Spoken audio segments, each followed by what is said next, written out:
gente vai falar um pouquinho sobre outra obra que é...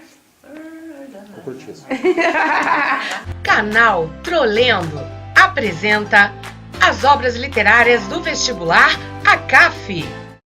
Oi pessoal, tudo bem? Hoje a gente vai trabalhar com as obras que a ACAF está pedindo para o vestibular de inverno 2018.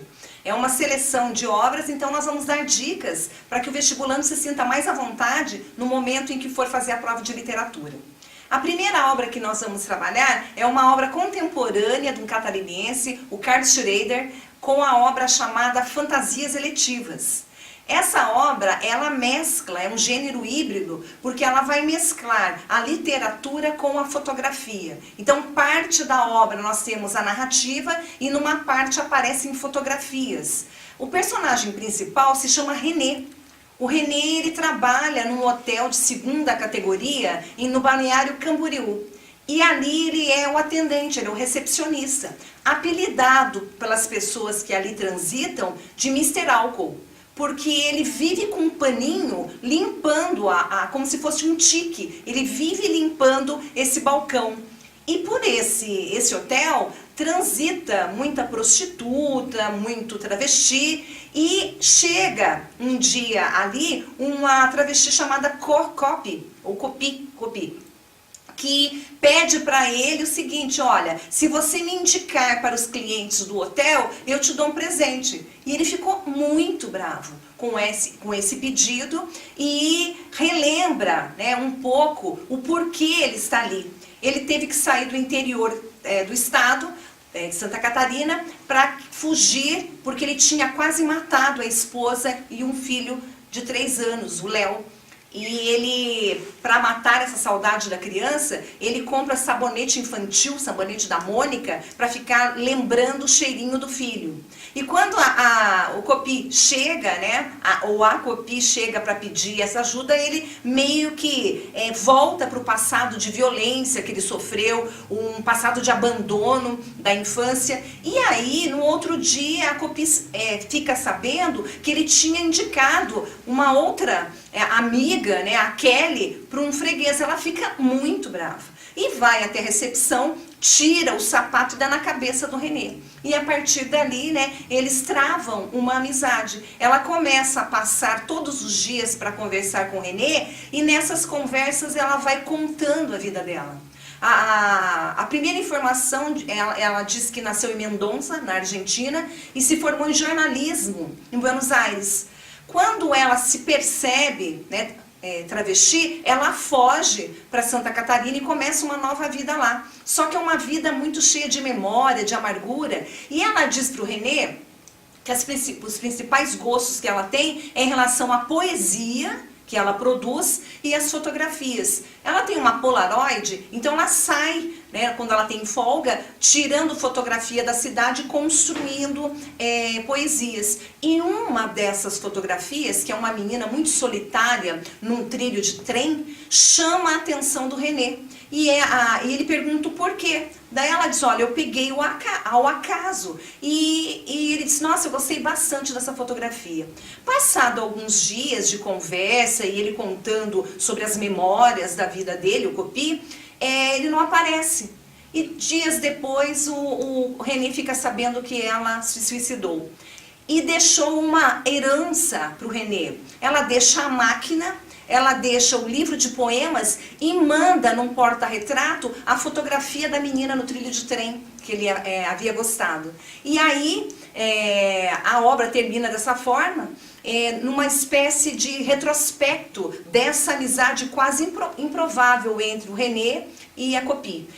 O livro é separado em 4 partes, que o primeiro capítulo se chama S de Sangue, a segunda parte é relativa às fotografias, a terceira parte é o caderno de poemas do Copi, e isso que eu narrei para vocês agora faz parte das fantasias eletivas. Ou seja, são lembranças, né, que são recuperadas por um narrador de terceira pessoa. Na sequência, a gente vai trabalhar agora com 40 Dias, de Maria Valéria Rezende, um romance contemporâneo. A Maria Valéria Rezende, ela ganhou o prêmio Jabuti em 2015 e é uma obra sensacional. Na mesma linha de fantasias eletivas que tem um gênero híbrido, oscilando entre a narrativa e a fotografia, há 40 dias ela faz um diálogo, a autora, entre literatura e publicidade. Porque todos os capítulos vêm de anúncios publicitários, de flyers, de folders. A história é de uma professora aposentada chamada Alice, e que um dia, né, ela morava em João Pessoa, na Paraíba, a filha que morava no sul, em Porto Alegre, telefona para a mãe dizendo que ela vai ter um filho. E é necessário que a mãe vá para Porto Alegre para ajudar a filha a cuidar desse bebê. Ela não gostou da ideia, porque ela tinha total liberdade na cidade, mas de tanta insistência da filha e dos parentes na Paraíba, Alice resolve, então, vender tudo e ir embora para Porto Alegre para poder ajudar a filha a cuidar do bebê. Quando ela está arrumando as coisas, a única coisa que chama a atenção para ela poder levar junto, além das roupas, é um caderno.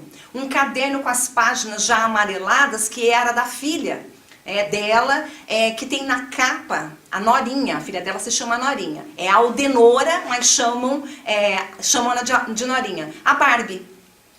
Você pode me perguntar, mas qual que é a importância disso para o enredo? Tudo.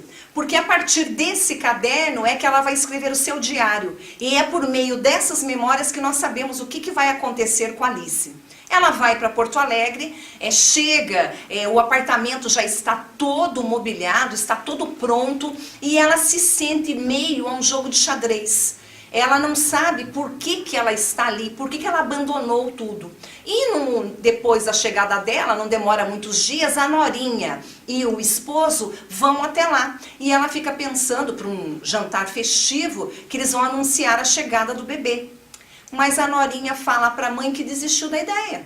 Simples assim. Né? Ela larga tudo, vende a casa, vai para Porto Alegre e a filha chega. Mãe, a gente não vai ter mais o filho, ele vai terminar o doutorado no exterior. E a Alice fica morrendo de raiva. Passado alguns dias, então a filha vai embora e a Alice não sabe o que vai fazer da vida. Numa casa que ela não se sente, ela não se identifica com a casa, não tem amigos, a única pessoa que ela conversa é com o porteiro do edifício. Até que um dia ela resolve ligar para uma amiga em João Pessoa, e essa amiga diz o seguinte: olha, Alice, a nossa vizinha aqui tem um filho chamado Cícero e ele desapareceu. Será que haveria possibilidade, Cícero Dias, será que há a possibilidade de você procurá-lo? Ela diz: eu vou tentar. Ela aceita, né, mas é uma coisa meio que fora do contexto da normalidade. Como é que alguém vai procurar por Porto Alegre, na cidade enorme, que ela não conhece ninguém, uma pessoa que se chama Cícero Dias? E aí, pessoal, nesse ponto, nós vamos observar uma grande intertextualidade com a obra Alice no País das Maravilhas. Porque essa Alice tem o seu coelho branco, que é o Cícero. Então ela vai sair do seu mundo das maravilhas, um apartamento classe média, bem bonito, e vai onde ficavam, né, os trabalhadores ali, braçais, né? Ela vai para a periferia. E ela fica perguntando: olha, você não conhece o Cícero Dias, um paraibano? Ó, dona, aqui tem muito Paraíba, mas você vai mais ali para frente, e ela vai margeando toda a favela. Não acha numa favela, vai para outra, e isso vai escasseando as idas dela para casa. Ela não aparece mais em casa. Ela se torna então uma moradora de rua. E é muito interessante essa perspectiva, porque ela se despe totalmente de tudo que fazia dela a professora Polly de Poliana, que tudo era bom, que tudo era contente. Ela vai tirando aquela armadura de uma pessoa boa, compreensiva, e se torna aquela Alice que vê a realidade que a cerca. E essa vida na rua faz com que ela conheça bastante gente diferente dela. Então ela tomava banho na rodoviária, né? Ela pega e compra coisas em R$1,99, e ela passa a viver quase do nada. Então nós vamos ter aí uma mudança, né, na categoria dessa Alice. Até que um dia, né, ela quase desiste de encontrar o Cícero Dias e ela recebe um recado, né, de pessoas, assim, diríamos, que não estavam de bem com a justiça, que havia um campo em que eles desovavam corpos, né? E ela vai para esse lado da favela e tropeça. Ela tropeça em alguém e olha para esse alguém e diz: nossa, Cícero Dias. E ela acha que aquela pessoa que estava naquele era o Cícero. E aí nós interrompemos essa narrativa. Mas, na verdade, a busca por esse Cícero Dias era a busca por ela mesma. Em ela se redescobrir. Afinal de contas, quem é essa Alice que perambula por aí? E nesse relato que eu acabo de fazer para vocês, tudo isso é discutido. Com quem? Com a Barbie do caderno. Ela conversa apenas com a Barbie do caderno. Ela xinga, ela questiona, tudo por meio dessas linhas. Então essa é a obra genial, 40 Dias, de Maria Valéria Rezende. A próxima obra, então, solicitada pela CAF é Capitães Areia. Capitães de Areia é uma obra de Jorge Amado que se localiza na segunda fase do modernismo brasileiro. O Jorge Amado é conhecido pelos seus romances regionalistas. No entanto, essa obra é uma obra de crítica social. Nós não podemos esquecer que o Jorge Amado esteve ligado a grupos socialistas na sua época, então essa temática social é muito cara ao autor.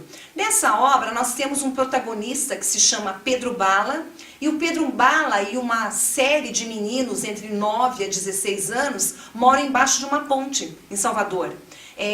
Junto com eles há apenas uma menina, que Pedro Bala a toma como, entre aspas, esposa, e os outros meninos ali do Trapiche a tomam como mãe. Então ela cuida desses meninos. Dentre esses amigos do Pedro Bala, vale destacar o Pirulito. O Pirulito era um menino muito com senso religioso, então ele pecava, né, roubando as pessoas na rua e imediatamente pedia perdão. Nós vamos ter o Gato. O Gato, ele era um gigolô, ou aprendiz de gigolô. Nós temos o Sem Perna, ele tinha um defeito físico e ele se aproveitava desse defeito físico para entrar na casa das pessoas e roubar. Nós vamos ter também o intelectual, que é conhecido como o professor, e todos esses meninos, eles praticam pequenos furtos. Para quê? Para sobreviver. Todos eles vêm de uma vida cheia de privações e violência, que faz com que eles fujam de casa, e outros porque são órfãos e foram abandonados. Então, nesse contexto de pobreza extrema, de carência, esses meninos eles formam uma certa irmandade, uma família. Até o dia em que a Dora morre, né? Eles vão praticar lá um crime e a Dora acaba morrendo, e parece que naquele momento ali as coisas começam a degringolar. A imprensa fazia uma caça implacável contra o bando. Então, um dia ou outro tinha uma notícia que o bando era muito perigoso, que era para as pessoas se cuidarem. E existiam pessoas que cuidavam desses meninos. Um era o padre José Pedro, e a outra era a mãe de santo do candomblé, a Dona Ninha, que vão cuidar desses meninos. Com essa, digamos assim, com essa salvaguarda, esses meninos conseguem ter comida, não passarem tantas necessidades, porque o padre e a mãe de santo ajudam-no. Vale ressaltar essa questão da religião católica em comunhão com o candomblé, que é um aspecto cultural muito latente na Bahia, em que a religião africana e a religião católica, elas dão as mãos. Então, no final da obra, o Pirulito consegue ser frade, o professor consegue sair da miséria por meio do estudo, o único que permanece ainda lutando por um ideal, porque o Pedro Bala era muito idealista, ele queria tirar mesmo aqueles meninos da pobreza, é o Pedro Bala que vai se ligar a movimentos sindicalistas. Nós vamos ver agora uma outra obra, que é uma coletânea de contos, escrito pela autora Conceição Evaristo, e o conto que eu vou falar para vocês vocês é o que dá nome à obra, que é Olhos d'Água. Olhos d'Água vai contar a história de uma mulher que já tem filhos e que olha para trás, né? Ela faz um feedback, ela volta, né? Por meio das memórias dela, pensando assim, puxa, eu não sei, eu não me lembro a cor dos olhos da minha mãe. E aquilo vai ficando martelando na vida dela. Então, e isso faz com que ela remonte lá quando ela era pequenininha, que ela morava numa casa muito pobre, sem condições, e que a mãe, quando chovia, né, ficava rezando para a casa não cair e com os olhos cheios de lágrimas. O dia que eles não tinham comida, ela se lembra muito bem dessa fase, a mãe brincava com os filhos para que eles se cansassem e não sentissem fome. E depois que ela fazia isso, ela também estava chorando. E aí, né, ela tem alguma coisa com ela que se isso minha filha vai lembrar dos meus olhos. Então toda vez que ela conversa com a filha dela, ela olha muito nos olhos dessa menina. Até que um dia ela chega a uma conclusão.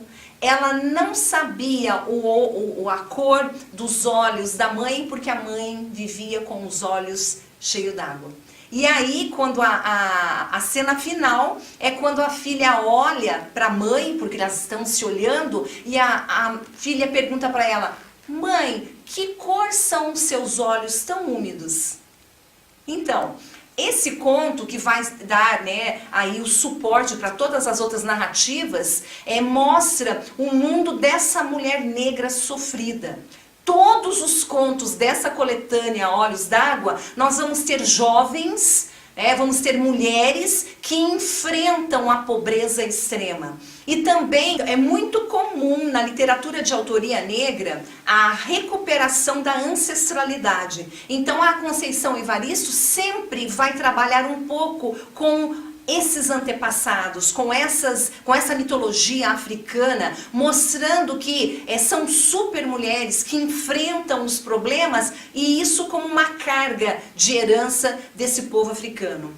A par disso também ela trabalha muito com jovens excluídos, traficantes, ladrões, prostitutas, para mostrar que a escravidão, embora tenha sido proclamada no século XIX, os resquícios dessa escravidão ainda permanecem na periferia do mundo atual. A outra obra, Diário de uma Favelada, Quarto de Despejo, Diário de uma Favelada, eu aconselho vocês a buscarem no nosso canal, que eu já falei sobre ela. Até a próxima, se inscrevam no nosso canal.